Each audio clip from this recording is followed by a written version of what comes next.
And now you know the rest of the story. I'm up here in what we call the first cow pasture. I just got done putting bales out, and I'm in the gator because I had to pull net wrap off of them. And it's finally now just about to the point where we can get around, at least with the side-by-side and potentially the four-wheeler. I haven't pulled my four-wheeler out yet for the year, but I'm currently looking back across what I'd call the straight back down at my place as far as the field goes. You can see right about there.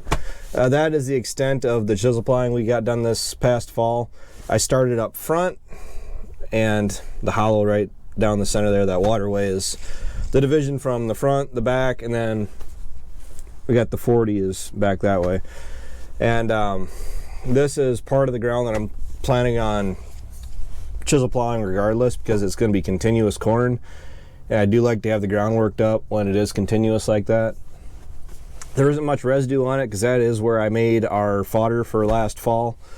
That kind of blew up in my face because the last like 20 to 30, was it 30 or 40 bales of fodder that I made, it was wet and it didn't really overwinter that well. So those are pretty well gone. I'm down to 14 bales of fodder down here. We have, what, 16 to 20 out of my brother's place, and then we got like 10 or so at Rockville yet.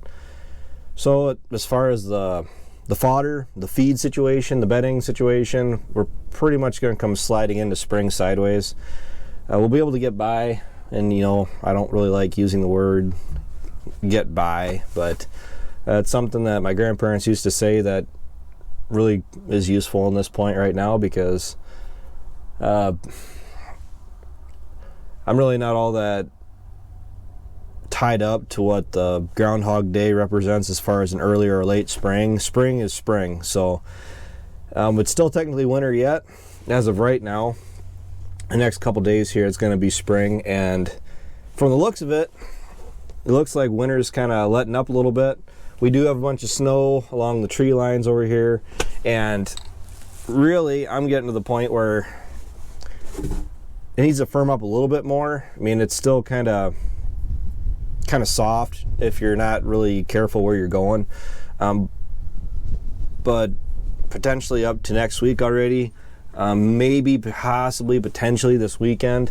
We'll see how busy we are and how things are looking, but I really would like to start getting around some of these fences and getting fences checked and gone over and making sure that they turn cattle, because when the time comes where we want to let the cattle out onto pasture, it's really nice when you can just open the gate up and let them go.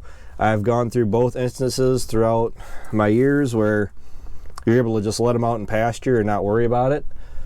Well, granted, you got to go out, check them either every day or every other day. You got to make sure cattle are still around. But I've also had, as recently as just last year, where we were done with all of our spring field work and planting and everything, and then we still had to go out and check some fences, and that is kind of discouraging. I really don't like to do that. It's a lot more convenient, especially early enough in the spring when the winter lets up on you, that you're able to go and check fences.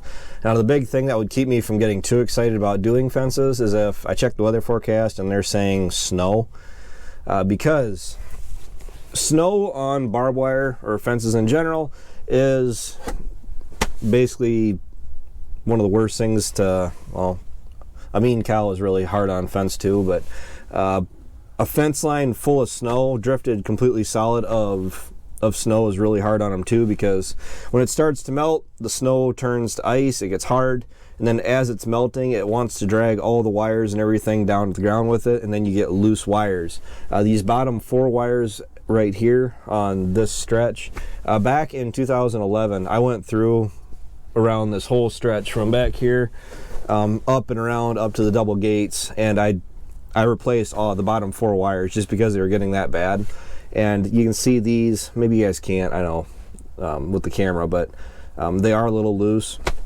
So what I'll end up doing is getting the fence stretcher, loosening the wire up on this outside this end post here, and then taking the fence stretcher and really cranking it down. You can usually get away with that without having to go through and loosen all the clamps and the staples and everything. Sometimes you can, sometimes you can't. When my grandma used to put clamps on, you couldn't, because when grandma put a clamp on, I don't know if I have any, I always got leather gloves in here. Huh. Lighter I was looking for. Brittany's lighter she was looking for. 3/4 inch socket we've been looking all winter for.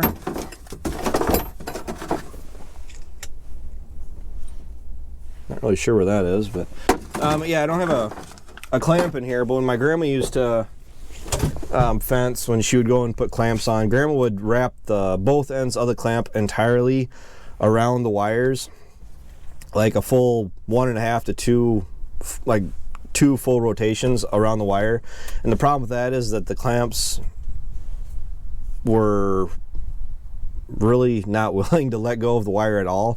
And then when you did try to tighten the wires up, you'd have to go back through and loosen all the clamps up. Grandma was really good at fencing, but